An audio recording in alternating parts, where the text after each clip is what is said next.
Let me just speak from the heart, speak from my gut, and maybe some of the stuff that's worked for me might work for you.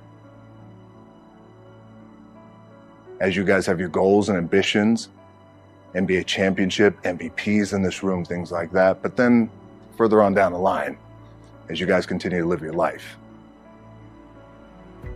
This idea and this notion that you could be anything you want, you can accomplish anything you want, right? We hear that. You've heard that from the time you were little boys. You hear that now. You can win an NBA championship, MVP of the league. You could become president. You could become governor. You could do whatever you want to do. You guys know that. The thing that has worked for me is to remember the hard times.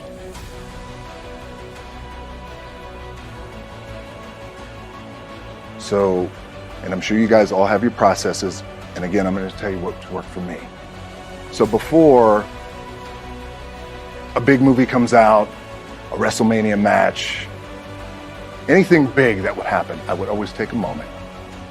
And I just remind myself, I was evicted when I was 14. We were kicked off the island. We couldn't live in Hawaii. Had no place to live.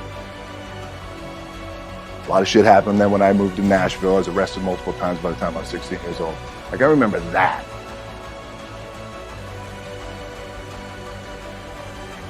If I were playing on this team, which my skills are, what's that term? Oh, the shits.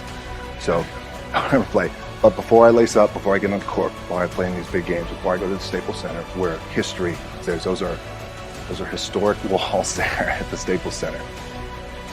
I would remember that, and it allows me then to be present in the moment and understand, holy shit, the stuff I have around me right now, this is the shit that I dreamed of when I was a kid.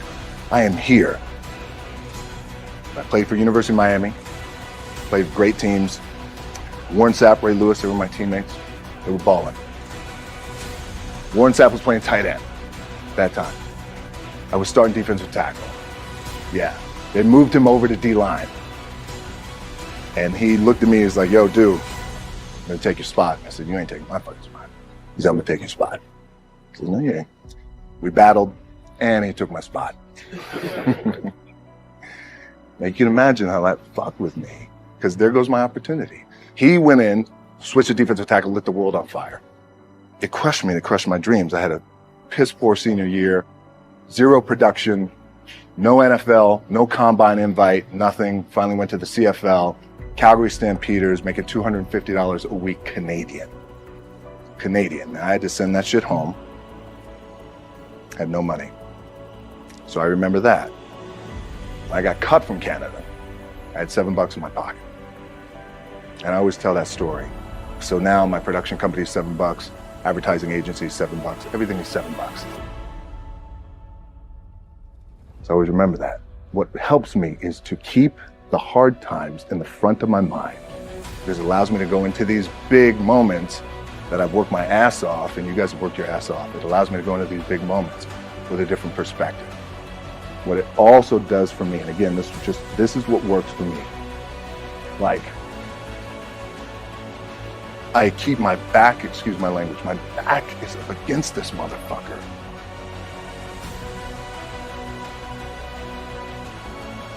Every day, it's against this fucking wall. Excuse my language.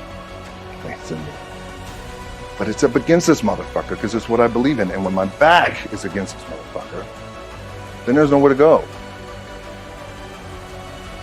But that way, that's it.